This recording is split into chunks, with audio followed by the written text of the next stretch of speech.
Joining us now, former Israeli ambassador to the U.S. and former member of the Knesset, Michael Oren. It's really good to have you here in person, Ambassador. Thank you for being with us. What do you know about this hostage deal? I know it's hard. I know it's ridiculously hard. It's probably one of the hardest decisions any government ever has to make.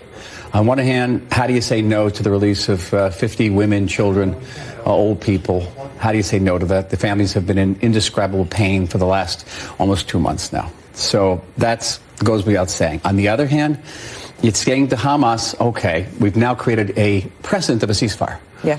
Hamas needs a ceasefire. That for Hamas, ceasefire means they win. They get away with mass murder. They survive.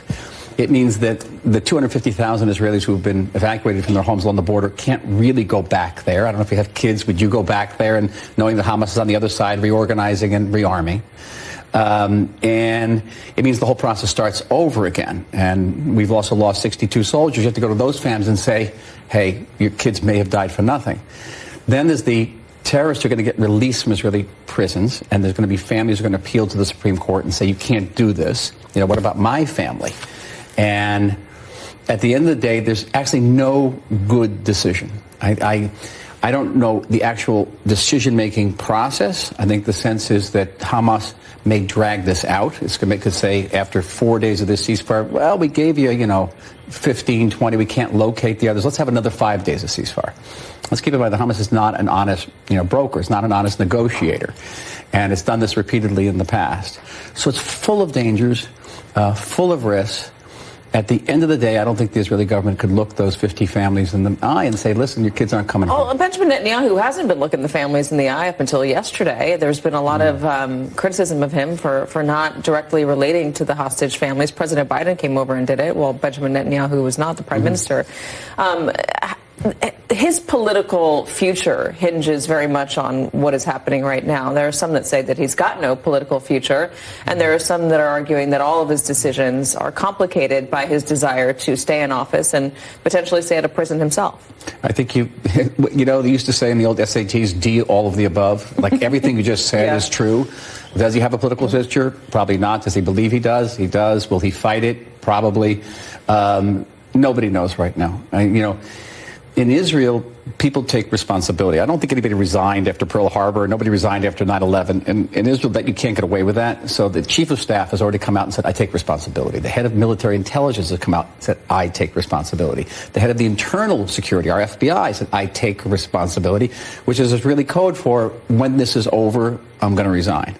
And Netanyahu has not done that yet. He's only said that there's going to be hard questions he's going to ask them. So, read between the lines. I think he's going to put up a fight and could resign. We don't know. Right now, everyone's focused on the war, on this hostage deal, and the pain of the hostage deals and the dangers of the hostage deal. So what does it look like if these hostages, these 50 are released, and potentially more if this extends, a ceasefire, a daily ceasefire of 10 are released every day? What does the war look like after that? A third of Gaza has already been demolished. Thousands are dead. The north is uninhabitable right now, and there's some bombing starting in the south. What happens after this? Well, I think one thing that's going to happen is that Hamas is going to drag it up as far as possible. Hamas can't release all of the hostages. Let's game this out, if you will, for a second. If Hamas releases all the hostages and the fighting resumes, Israel's going to flood those tunnels. That's what you do if you're fighting an enemy that has 300 miles of tunnels beneath the surface, and you can't get in there because they're all booby-trapped. We've lost already many soldiers just trying to get into the openings of these tunnels. So the hostages are the ultimate human shields. They're also, for Hamas, a last get-out-of-Gaza free card. If Hamas is completely surrounded and it has no other options, they'll say, okay, we'll give you these hostages, but let us have a free passage out of here, because that's what the PLO did in Beirut in 1982, if you remember. So there's a precedent for that. But let's be careful. Let's be clear about this. The only reason Hamas is negotiating is because Israel went into that Gaza Strip militarily and forced it to negotiate. And without that pressure, we wouldn't even be having this discussion. Ambassador Michael Oren, it's really good to have you in person. Thank you for coming on today. Thank you. Hopefully today ends up with some good news in this ongoing horror that we've all been watching unfold.